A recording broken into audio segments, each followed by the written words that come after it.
think I'm sad because I'm single. I think I'm sad because I don't know who I became. Tara! Open the door! You actually came! You really thought I would miss your wedding?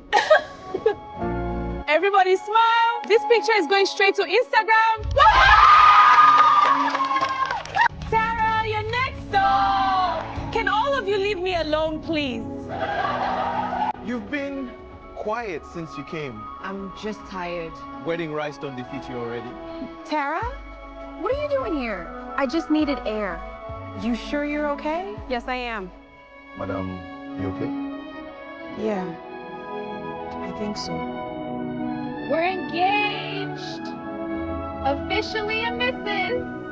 Everybody's moving forward. And what am I doing wrong? So when are we finally dressing for your wedding? At this point, we need answers. Can I breathe first? This isn't about Amara. So why does seeing her happy hurt this much? Why won't you stop calling?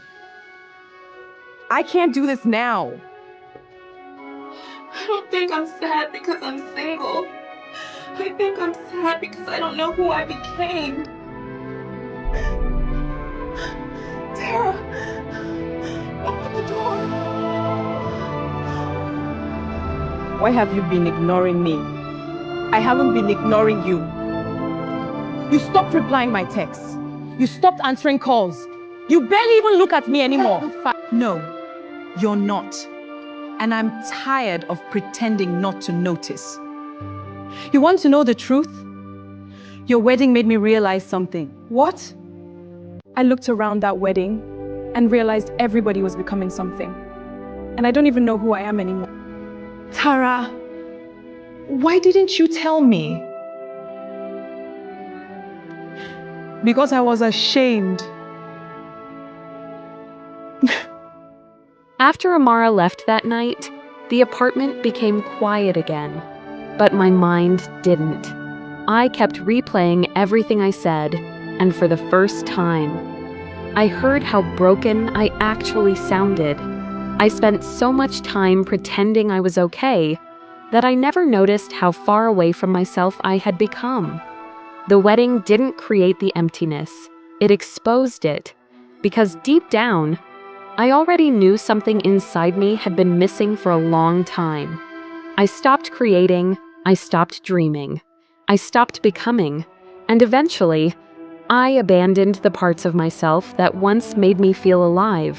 And that night, I stopped asking why everybody else seemed ahead in life, and started asking where exactly I lost myself.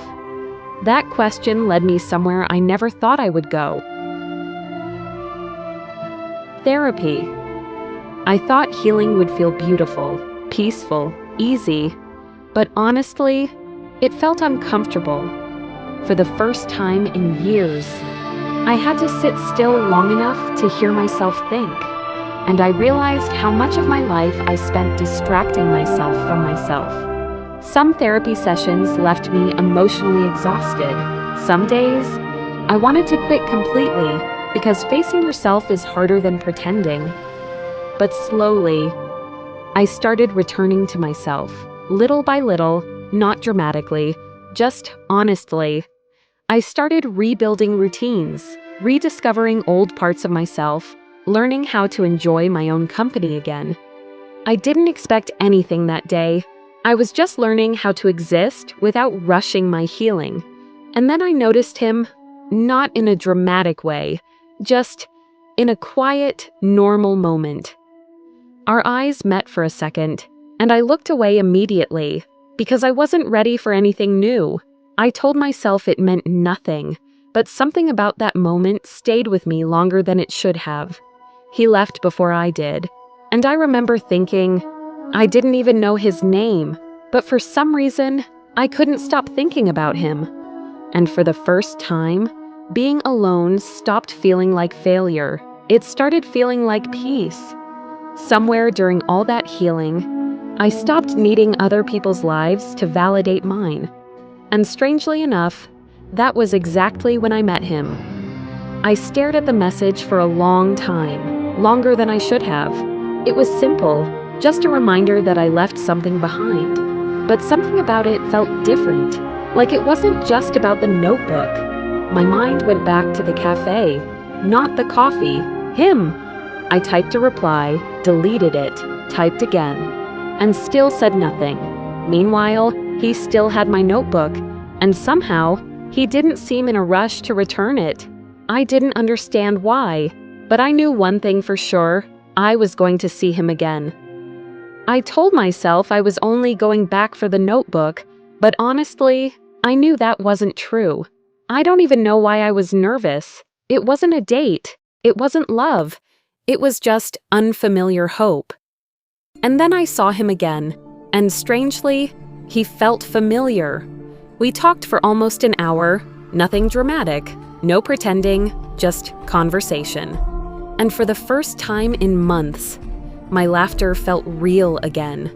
The strange thing about healing is that sometimes you don't notice it happening, until one day, you realize you can breathe again. And later that night, my phone buzzed again, but this time, I smiled before reading it.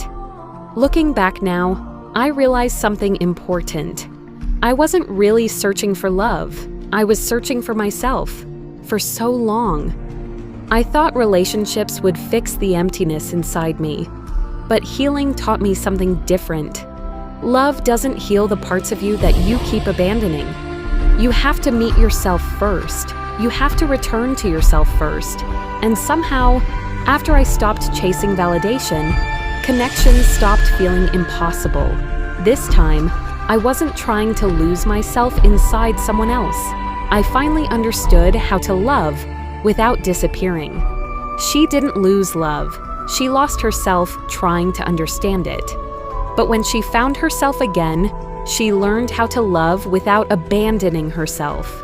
And maybe that's why so many relationships fail, because people keep searching for love before finding themselves.